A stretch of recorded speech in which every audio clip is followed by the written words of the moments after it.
Welcome back to another video. ਜਿਵੇਂ ਕਿ ਤੁਹਾਨੂੰ ਮੈਂ ਸਾਰਿਆਂ ਨੂੰ ਪ੍ਰੋਮਿਸ ਕੀਤਾ ਸੀ ਕਿ ਮੈਂ ਭੰਗੜੇ ਦੀ ਬੇਸਿਕ ਸਟੈਪਸ ਦੀ ਵੀਡੀਓ ਲਿਆਵਾਂਗਾ ਅਤੇ ਲੋ ਜੀ ਲੈ ਆਇਆ ਵਾਂ। ਸੋ ਇਸ ਵੀਡੀਓ 'ਚ ਮੈਂ ਦੱਸਾਂਗਾ 4 ਭੰਗੜਾ ਬੇਸਿਕ ਸਟੈਪਸ ਜਿਹਦੇ ਨਾਲ ਤੁਸੀਂ ਹੈ ਕਿ ਜਿਵੇਂ ਹਾਲੇ ਤੁਸੀਂ ਨਵਾਂ ਭੰਗੜਾ ਸਿੱਖ ਰਹੇ ਹੋ ਜਾਂ ਤੁਹਾਡਾ ਜੀਅ ਕਰਦਾ ਕਿ ਅਸੀਂ ਵੀ ਭੰਗੜਾ ਕਰੀਏ, ਸੋ ਉਹਨੂੰ ਸਟਾਰਟਿੰਗ ਆਪਾਂ ਕਿਵੇਂ ਕਰੀਏ। ਸੋ ਸਿੰਪਲੀ ਆ ਇੱਕ ਬੇਸ ਵੀਡੀਓ ਹੈ ਕਿ ਤੁਸੀਂ ਆਪਣਾ ਕਿਵੇਂ ਸਟਾਰਟ ਕਰ ਸਕਦੇ ਹੋ ਭੰਗੜਾ। ਇੱਕ ਹਿਸਾਬ ਦੀ ਤੁਹਾਡੀ ਡੇਲੀ ਰੂਟੀਨ ਦੀ ਐਕਸਰਸਾਈਜ਼ ਵੀ ਨੇ ਅਤੇ ਨਾਲ ਤੁਹਾਡਾ ਇਹ ਆ ਕਿ ਤੁਸੀਂ ਬੀਟ ਟੂ ਬੀਟ ਕਿਵੇਂ ਮੈਚ ਹੋਵੋਗੇ। ਸੋ ਇਹਦੇ ਵਿੱਚ ਨਾਲ ਇਹ ਆ ਕਿ ਤੁਸੀਂ ਕਾਊਂਟਿੰਗ ਅਗਰ ਜੇ ਤੁਸੀਂ ਕਾਊਂਟ ਕਰਕੇ ਉਸ ਨੂੰ ਕਰੋਗੇ ਤਾਂ ਫਿਰ ਤਾਂ ਹੋਰ ਵੀ ਬੈਟਰ ਹੋ ਜਾਏਗਾ ਤੁਹਾਡਾ। ਫਿਰ ਜਿਹੜੀ ਸਟੈਪਸ ਦੀ ਫੋਰਮੇਸ਼ਨ ਹੈ ਨਾ ਬਿਲਕੁਲ A1 ਹੋ ਜਾਏਗੀ। So without any wasting more time let's get ਸਟਾਰਟਿਡ।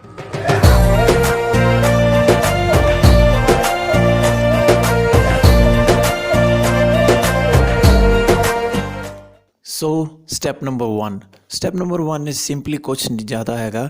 Step number 1 is like a warm up. ਜਿਵੇਂ ਆਪਾਂ ਵਾਰਮ ਅਪ ਕਰਨਾ ਕੋਈ ਵੀ ਐਕਸਰਸਾਈਜ਼ ਕਰਨ ਤੋਂ ਪਹਿਲੇ, ਜਿਵੇਂ ਜਿਮ ਕਰਨ ਤੋਂ ਪਹਿਲੇ, ਸੋ ਇਹ ਵੀ ਇੱਕ ਹਿਸਾਬ ਦਾ ਵਾਰਮ ਅਪ ਹੈ। ਸੋ ਸਿੰਪਲੀ ਇਹ ਜਿਹੜੇ ਫਸਟ ਬੇਸਿਕ ਸਟੈਪ ਹੈ ਇਹਦੇ ਵਿੱਚ ਇਹ ਦੱਸਿਆ ਗਿਆ ਹੈ ਕਿ ਬਸ ਇਹ ਆ ਕਿ ਜਿਵੇਂ ਤੁਹਾਡੇ ਦੋਵੇਂ ਲੈਗਸ ਨੇ, ਜਿਹੜੀਆਂ ਅੱਡੀਆਂ ਨੂੰ ਚੁੱਕ ਕੇ ਵਾਲਾ ਸਟੈਪ ਕਰਨਾ। ਸੋ ਜਿਹੜੀ ਆਪਾਂ ਸਟਾਰਟ ਅਤੇ ਜਿਹੜੇ ਤੁਹਾਡੇ ਸ਼ੋਲਡਰ ਨੇ ਉਹ ਇੰਝ ਹਿੱਲਣੇ ਚਾਹੀਦੇ ਨੇ ਲਾਈਕ ਦਿਸ। ਆਹ ਵੇਖੋ ਜਿਵੇਂ ਹਿੱਲ ਰਹੇ ਨੇ ਅਤੇ ਵੀਡੀਓ ਵਿੱਚ ਵੀ ਜਿਵੇਂ ਦਿਖਾ ਰਹੇ ਨੇ। ਅਤੇ ਨਾਲ ਇਹ ਆ ਕਿ ਜਿਹੜਾ ਤੁਹਾਡੇ ਹੈਂਡ ਉਹ ਐਵੇਂ ਆਕੜ ਕੇ ਨਹੀਂ ਰਹਿਣਾ ਚਾਹੀਦਾ, ਬਿਲਕੁਲ ਇੰਝ ਲਾਈਕ ਦਿਸ, ਬਿਲਕੁਲ ਮਤਲਬ ਫਰੀ ਰਿਲੈਕਸ ਮੂਵਮੈਂਟ ਵਿੱਚ। ਇਸ ਨੂੰ ਤੁਸੀਂ ਰੈਗੂਲਰਲੀ 5-10 ਮਿੰਟ ਤੱਕ ਕਰਦੇ ਰਹਿਣਾ।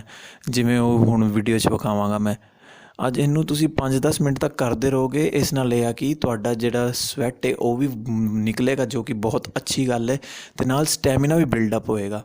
ਅਤੇ ਹੋਰ ਨਾਲ ਇਹ ਆ ਕਿ ਤੁਸੀਂ ਇਹਨੂੰ ਨਾਲ ਕਾਊਂਟਿੰਗ 'ਤੇ ਜ਼ਰੂਰ ਕਰੋ। ਜੇ ਅਗਰ ਕਾਊਂਟ ਕਰਦੇ ਰਹੋਗੇ ਨਾ ਮਨ 'ਚ, ਉਸ ਨਾਲ ਇਹ ਆ ਕਿ ਤੁਸੀਂ ਬੀਟ ਨੂੰ ਕੈਚ ਕਰ ਪਾਓਗੇ। ਸੋ ਸਟੈਪ ਨੰਬਰ 2 ਵਿੱਚ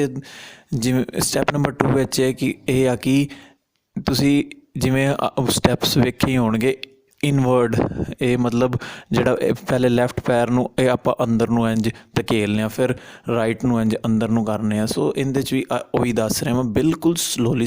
ਇਹ ਨਹੀਂ ਕਿ ਕੋਈ ਫਾਸਟ ਫੋਰਵਰਡ, ਕਿਉਂਕਿ ਅਗਰ ਜੇ ਮੈਂ ਫਾਸਟ ਫੋਰਵਰਡ ਦੱਸਾਂਗਾ ਤਾਂ ਤੁਹਾਨੂੰ ਵੀ ਨਹੀਂ ਸਮਝ ਆਉਣਾ ਅਤੇ ਫਿਰ ਵੀਡੀਓ ਦਾ ਟਾਈਮਿੰਗ ਵੀ ਬਿਲਕੁਲ ਵੇਸਟ ਜਾਏਗਾ। ਸੋ ਸਿੰਪਲੀ ਇਹ ਸੈਕਿੰਡ ਸਟੈਪ ਵਿੱਚ ਇਹ ਦੱਸਿਆ ਗਿਆ ਹੈ ਕਿ ਜਿਵੇਂ ਤੁਹਾਡਾ ਰਾਈਟ ਲੈਗ ਹੈ ਉਹ ਬਿਲਕੁਲ ਅੱਡੀ ਚੁੱਕ ਕੇ ਉਹਦੀ ਜਿਹੜੀ ਇਹ ਆ ਕਿ ਇੱਕ ਪ੍ਰੋਪਰ ਬਣਾਉਣੀ, ਅਤੇ ਜਿਹੜਾ ਤੁਹਾਡਾ ਹੈਂਡ ਹੋਏਗਾ ਉਹ ਇੱਧਰ ਲੱਕ 'ਤੇ ਹੋਏਗਾ। ਜਿਹੜੇ ਤੁਹਾਡੀ ਬੈਲਟ ਵਾਲਾ ਪੋਰਸ਼ਨ ਹੁੰਦਾ, ਜਿੱਥੇ ਤੁਸੀਂ ਯੂਜੂਅਲੀ ਬੋਇਜ਼ ਜਾਂ ਗਰਲਸ ਜਦੋਂ ਵੀ ਪੈਂਟ ਟਾਈ ਕਰਦੇ ਹੋ ਅਤੇ ਬੈਲਟ ਲਾਉਂਦੇ ਹੋ, ਉਹ ਹੋ ਗਿਆ ਤੁਹਾਡਾ ਪੋਰਸ਼ਨ ਬੈਲਟ ਵਾਲਾ।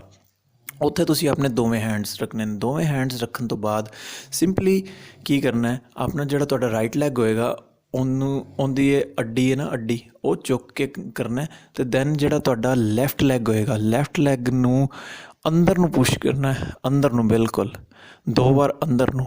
ਜਦੋਂ 2 ਵਾਰ ਅੰਦਰ ਨੂੰ ਕਰੋਗੇ ਦੈਨ ਉਸ ਤੋਂ ਬਾਅਦ ਫਿਰ ਤੁਹਾਡਾ ਲੈਫਟ ਲੈਗ ਥੱਲੇ ਹੋਏਗਾ ਜਿਵੇਂ ਤੁਹਾਡਾ ਰਾਈਟ ਲੈਗ ਥੱਲੇ ਸੀ, ਅਤੇ ਫਿਰ ਤੁਸੀਂ ਉਹੀ ਸੇਮ ਮੂਵਮੈਂਟ ਰਾਈਟ ਨਾਲ ਲੈਣੀ ਹੈ ਕਾਊਂਟਿੰਗ ਕਰਕੇ। 4 ਦੀ ਕਾਊਂਟਿੰਗ ਹੋਏਗੀ। ਇਹਨੂੰ ਕੰਟੀਨਿਊਸਲੀ ਕਰਦੇ ਰਹੋਗੇ, ਇਹਨੂੰ ਵੀ 5 to 10 ਮਿੰਟਸ ਕਰਦੇ ਰਹੋਗੇ। ਸੋ ਈਜ਼ੀ ਰਹੇਗਾ ਤੁਹਾਡੇ ਲਈ, ਕੋਈ ਜ਼ਿਆਦਾ ਮੁਸ਼ਕਿਲ ਨਹੀਂ ਆਏਗੀ। ਸੋ ਇਹ ਸੀ ਸਟੈਪ ਨੰਬਰ 2। ਹੁਣ ਵੱਧਦੇ ਹਾਂ ਸਟੈਪ ਨੰਬਰ 3। ਸਟੈਪ ਨੰਬਰ 3 ਵਿੱਚ ਸਿੰਪਲੀ ਕੀ ਹੈ ਕਿ ਇਸ ਦਾ ਉਲਟਾ ਕਰਾਂਗੇ। ਹੁਣ ਪਹਿਲੇ ਆਪਾਂ ਅੰਦਰ ਨੂੰ ਕਰ ਰਹੇ ਸੀ, ਹੁਣ ਆਪਾਂ ਇਸ ਚੀਜ਼ ਨੂੰ ਬਾਹਰ ਨੂੰ ਕਰਾਂਗੇ। ਬਾਹਰ ਨੂੰ ਲਾਈਕ ਆਪਾਂ ਫੁੱਟਬਾਲ ਜਿਵੇਂ ਕਿੱਕ ਕਰਨੇ ਆ ਬੋਲ ਨੂੰ, ਉਵੇਂ ਸਿੰਪਲੀ ਇਹਨੂੰ ਬਾਹਰ ਨੂੰ ਕਰਨਾ ਸਾਈਡ ਵਾਲੇ ਪਾਸੇ। ਸਿੰਪਲੀ ਉਹੀ ਸੇਮ ਚੀਜ਼ ਹੈ। ਪਹਿਲੇ ਰਾਈਟ ਲੈਗ ਨੂੰ ਉਵੇਂ ਆਪਣੀ ਜਿਹੜੀ ਤੁਹਾਡੀ ਅੱਡੀ ਹੈ ਉਹਨੂੰ ਚੁੱਕ ਕੇ, ਅਤੇ ਜਿਹੜਾ ਤੁਹਾਡਾ ਲੈਫਟ ਲੈਗ ਹੋਏਗਾ ਹੁਣ ਉਹਨੂੰ ਬਾਹਰ ਨੂੰ ਧਕੇਲਣਾ, ਬਿਲਕੁਲ ਬਾਹਰ ਨੂੰ। ਕਿ ਪਿਛਲੇ ਵਾਲੇ 'ਚ ਕੀ ਸੀ, ਆਪਾਂ ਅੰਦਰ ਨੂੰ ਕੀਤਾ ਸੀ, ਅੰਦਰ ਨੂੰ ਮੂਵਮੈਂਟ, ਹੁਣ ਉਹ ਮੂਵਮੈਂਟ ਬਾਹਰ ਨੂੰ ਜਾਏਗੀ। ਇਸ ਨਾਲ ਇਹ ਹੋਏਗਾ ਕਿ ਤੁਹਾਡੀ ਜਿਹੜੀ ਕਈ ਸਟੈਪਸ ਤੁਸੀਂ ਵਹਿੰਦੇ ਹੋਗੇ, ਜਿਵੇਂ ਕਾਫੀ ਪੇਜਿਸ 'ਤੇ ਵੇਖੇ ਹੋਣਗੇ ਭੰਗੜਾ ਅੰਪਾਇਰ ਐਂਡ ਮੈਨੀ, ਮਤਲਬ ਜਿੰਨੇ ਵੀ ਪੇਜਿਸ ਨੇ ਭੰਗੜਾ ਵਾਲੇ ਜਿਹਨੂੰ ਤੁਸੀਂ ਫੋਲੋ ਕਰਦੇ ਹੋ, ਸੋ ਉਹ ਇਵੇਂ ਹੀ ਸਟੈਪਸ ਕਰਦੇ ਨੇ। ਉਹ ਪਹਿਲੇ ਆਪਣਾ ਉਹਨਾਂ ਦਾ ਬੇਸ ਕਲੀਅਰ ਹੈ ਸਾਰਾ। ਸੋ ਥਰਡ ਸਟੈਪ ਵਿੱਚ ਇਹੀ ਹੈ ਕਿ ਤੁਸੀਂ ਜਿਵੇਂ ਕਾਊਂਟਿੰਗ ਕਰੋਗੇ ਨਾ, ਪਹਿਲੇ 2 ਵਾਰ ਲੈਫਟ ਸਾਈਡ ਵਾਲੇ ਪਾਸੋਂ ਬਾਹਰ ਅਤੇ ਦੋ ਵਾਰੀ ਰਾਈਟ ਸਾਈਡ ਵਾਲੇ ਪਾਸੋਂ ਬਾਹਰ ਮੂਵਮੈਂਟ ਹੋ ਗਿਆ। ਸੋ ਗਾਈਜ਼ ਸਟੈਪ ਨੰਬਰ 4 ਵਿੱਚ ਇਹ ਆ ਕਿ ਹੁਣ ਆਪਣੀ ਬਿਲਕੁਲ ਇਹਨਾਂ ਤਿੰਨਾਂ ਤੋਂ ਮੂਵਮੈਂਟ ਹੋਏਗੀ ਅਲੱਗ। ਸਿੰਪਲੀ ਕੀ ਹੈ ਕਿ ਜਿਹੜਾ ਤੁਹਾਡਾ ਲੈਫਟ ਪੈਰ ਹੋਏਗਾ ਉਸ ਨੂੰ ਆਪਾਂ ਰਾਈਟ ਸਾਈਡ ਵਾਲੇ ਪੋਰਸ਼ਨ ਵਾਲੇ ਪਾਸੇ ਕਰਨਾ ਹੈ। ਸੋ ਪਹਿਲੇ ਕੀ ਕਰਨਾ, ਸਿੰਪਲੀ ਜਿਹੜਾ ਤੁਹਾਡਾ ਵੇਸਟ ਵਾਲਾ ਪੋਰਸ਼ਨ ਹੋਏਗਾ, ਜਿਹਨੂੰ ਮੈਂ ਹੁਣੇ ਬੈਲਟ ਵਾਲਾ ਵੀ ਪੋਰਸ਼ਨ ਕਹਿ ਰਿਹਾ, ਕਿ ਵੇਸਟ ਮੈਂ ਤਾਂ ਨਹੀਂ ਕਹਿ ਰਿਹਾ ਕਿਉਂਕਿ ਕਈ ਸੋਚ ਰਹੇ ਹੋਣਗੇ ਦੂਸਰਾ ਵੇਸਟ। ਸੋ ਸਿੰਪਲੀ ਮੈਂ ਤਾਂ ਬੈਲਟ ਵਾਲਾ ਕਹਿ ਰਿਹਾ ਤਾਂ ਕਿ ਤੁਹਾਨੂੰ ਈਜ਼ੀ ਰਹੇ। ਸੋ ਸਿੰਪਲੀ ਇਹ ਆ ਕਿ ਫੋਰਥ ਸਟੈਪ ਵਿੱਚ ਇਹ ਦੱਸਿਆ ਗਿਆ ਕਿ ਪਹਿਲੇ ਜਦੋਂ ਤੁਸੀਂ ਆਪਣਾ ਲੈਫਟ ਲੈਗ ਚੁੱਕੋਗੇ, ਉਹਦੇ ਵਿੱਚ ਇਹ ਆ ਕਿ ਸਿੰਪਲੀ ਪਹਿਲੇ ਰਾਈਟ ਵਾਸਤੇ ਜਦੋਂ ਪਹਿਲੇ ਲੈਫਟ ਲੈਗ ਚੁੱਕੋਗੇ, ਫਿਰ ਦੈਨ ਉਹਨੂੰ ਥੱਲੇ ਨੂੰ ਮਾਰਨਾ ਹੈ ਜ਼ਮੀਨ ਵਾਲੇ ਪਾਸੇ, ਤਾਂ ਕਿ ਫਿਰ ਉਸ ਤੋਂ ਬਾਅਦ ਇਹ ਆ ਕਿ ਜਿਹੜਾ ਰਾਈਟ ਲੈਗ ਦੀ ਮੂਵਮੈਂਟ ਹੋਏਗੀ ਉਹ ਹਲਕੀ ਜਿਹੀ ਉਸ ਦਾ ਸਪੇਸ ਕ੍ਰੀਏਟ ਕਰ ਦੇਗੀ, ਤਾਂ ਕਿ ਸਾਡੀ ਸਟੈਪ ਦੀ ਈਜ਼ੀ ਰਹੇ। ਦੈਨ ਫਿਰ ਉਸ ਤੋਂ ਬਾਅਦ ਉਹੀ ਸੇਮ ਚੀਜ਼ ਆਪਾਂ ਰਾਈਟ ਨਾਲ ਕਰਾਂਗੇ, ਰਾਈਟ ਲੈਗ ਅਪ, ਦੈਨ ਫਿਰ ਡਾਊਨ ਕਰਕੇ ਫਿਰ ਸਿੰਪਲੀ ਲੈਫਟ ਲੈਗ ਥੋੜ੍ਹਾ ਜਿਹਾ ਪਰਾਂ ਕਰ ਲਏਗੀ ਤਾਂ ਕਿ ਉਹਦਾ ਸਪੇਸ ਪ੍ਰੋਪਰ ਬਣ ਜਾਏ। ਦੈਨ ਫਿਰ ਉਸੀ ਨੂੰ ਹੀ ਆਪਾਂ ਲਗਾਤਾਰ ਕਰਦੇ ਰਹਾਂਗੇ ਉਸ 4 ਦੀ ਕਾਊਂਟਿੰਗ ਵਿੱਚ, ਲਾਈਕ 1 2 3 4। ਉਹੀ ਇਹ ਸਾਰਿਆਂ ਦੀ ਕਾਊਂਟਿੰਗ ਤੁਸੀਂ ਕਰਦੇ ਰਹੋਗੇ 4 ਕਰਕੇ 1 2 1 2 3 4 ਐਵੇਂ ਕਰਕੇ, ਤਾਂ ਈਜ਼ੀ ਰਹੇਗਾ। ਸੋ ਆ ਸੀ ਫੋਰਥ।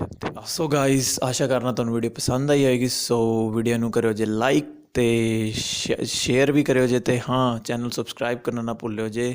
ਕਰ ਦਿਓ ਯਾਰ 600 ਸਬਸਕ੍ਰਾਈਬਰ, ਕੀ ਗੱਲ ਹੈ, ਕਿੱਧਰ ਗਈ ਤੁਹਾਡੀ ਸਾਰਿਆਂ ਦੀ ਪਾਵਰ।